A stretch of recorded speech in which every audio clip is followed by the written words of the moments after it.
Hello everyone, this is doctor Neha. Hope you all are good.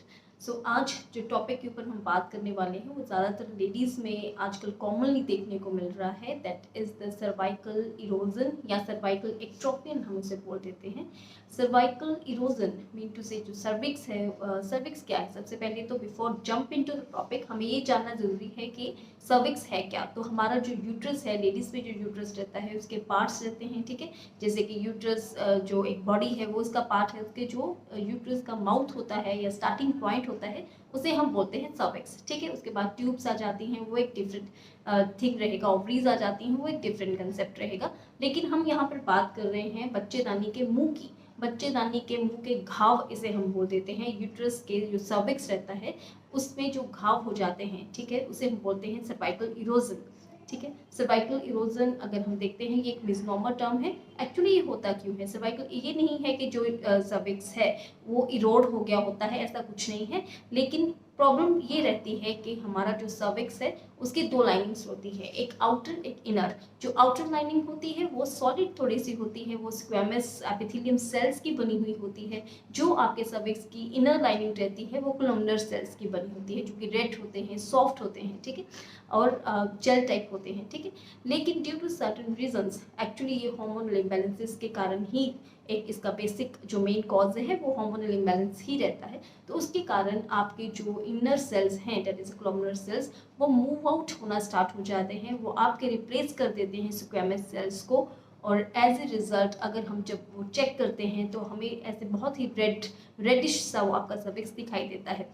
तो which is called cervical erosion. इसे tropine भी बोल दिया जाता है, ठीक है।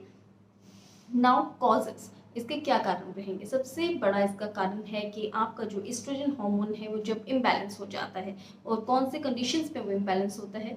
तो सबसे पहले अगर आप ओसीपीज ले रहे हैं, अगर आप ओरल कॉन्ट्रासेप्टिव पिल्स ले रहे हैं, तो इसका मेन रीजन रहता है कि आपका एस्ट्रोजन लेवल बढ़ जाएगा बॉडी में और आपको एक्ट्रोपिन होने के चांसेस बहुत ज़्यादा हैं।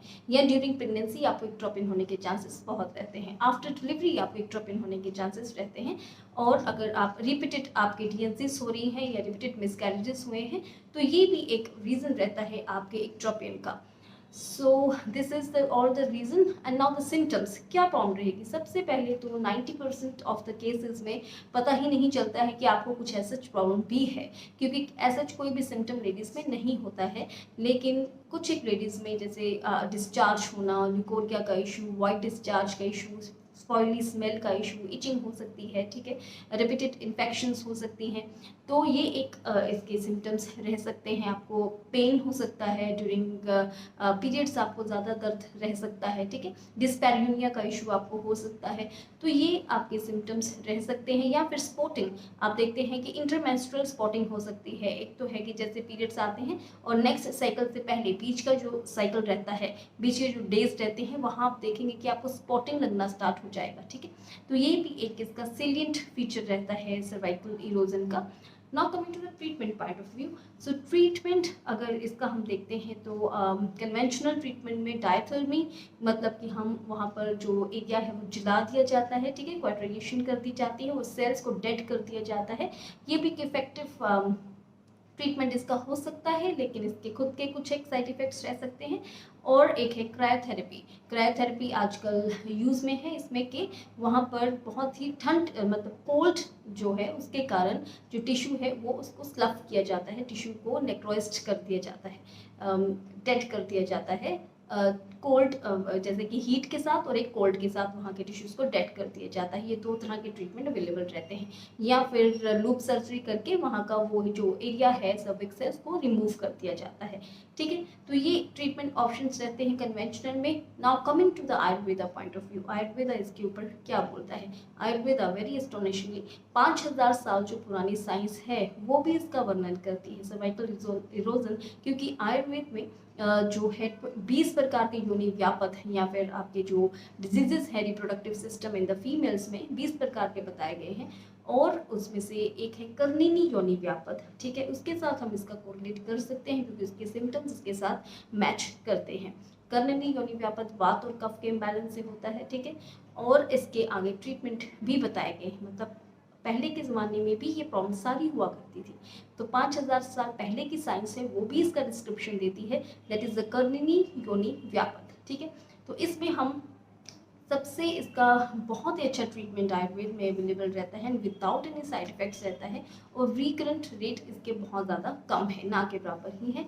इसमें हम पिचू धारण करना बोलते हैं। पिचू मीन टू से इन अ काइंड ऑफ जो कॉटन क्लॉथ रहता है, ठीक है, उसमें हम मेडिसिन लगाकर, मेडिसिन इसमें जाते जाते तेल या फिर धूम्रकृत ऐसे हम अप्लाई करके आपके एरिया में, वजाइनल रीजन में सर्विक्स तक वो पेस्ट्री रखते हैं। 7 to 8 डेज हम रूटीन में वो चीज़ करते हैं। After the menstrual cycle periods के बाद ये किया जाता है 7 to 8 डेज। इसके भी बहुत इफेक्टिव रिजल्ट्स देखने को मिलते हैं। पंचफल क्वाथ के साथ हम पहले क्लिनजिंग करके उसके बाद आपको पिचू धारण करवा देते हैं, ठीक है। एंड उसके बाद हम एक इसमें ट्रीटमेंट रहता है क्षारकर्म। ऐसे बहुत सारे क्षार आते हैं जो कि उनका बेसिक कारण होता है लेखन में टू से कि वो वाले सेल्स को डेड कर देना, ठीक है। तो क्षार भी हम अप्लाई कर सकते हैं, ठीक है। उसमें ज़्यादातर जो हम यहाँ पर करते हैं जैसे टंकन भस्म का इस्तेमाल करते हैं कासे सादी तेल में, ठीक है, तो वो आपके अप्लाई कर दिया जाता है। सब रीजन में यहाँ पर इरोजन हुआ पड़ा है, तो इसके भी बहुत अच्छे रिजल्ट्स देखने को मिलते हैं। और ऐसी मेडिकेशंस जो कि आपके हार्मोन्स को बैलेंस करती हैं, जैसे धातकी है या अशोक है या लोत्र है, ऐसी मेडिसिन का आपको कोर्स साल में इंटरनली करवाया जाता है, आपको खाने को दी जाती हैं, आपको प्रिस्क्राइब किया जाता है कि आप अपना जो डाइट है, क्योंकि आयुर्वेद में डाइट एक बहुत इंपॉर्टेंट रोल प्ले करता है, तो आपको कोई भी रिफाइंड एंड फ्राइड का स्टफ नहीं लेना है, आपको हेल्दी डाइट रखना है, ठीक है, जिसमें वेजिटेबल्स एंड फ्रूट्स की क्वांटिटी आपको अच्छी रखनी है, ठीक है, और आपको साथ में एक्सरसाइज एंड वॉक वगैरह ये सब आपको करते रहना है, ठीक है।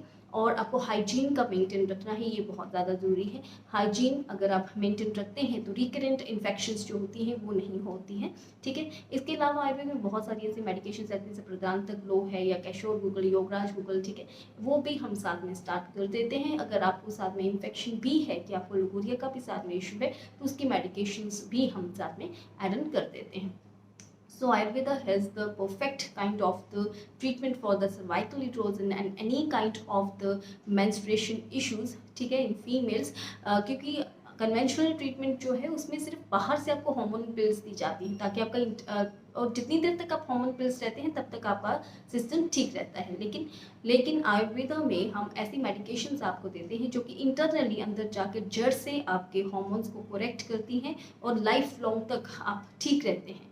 तो Ayurveda is the best in the any kind of the ladies problem या मेंस्ट्रुएशन से रिलेटेड प्रॉब्लम है या हार्मोन से रिलेटेड प्रॉब्लम है या लाइफस्टाइल से रिलेटेड प्रॉब्लम है, उसमें आयुर्वेदा ही लीड करता है, आयुर्वेदा के ही बेस्ट रिजल्ट्स हैं। So if you have any queries you can contact us. Thank you so much.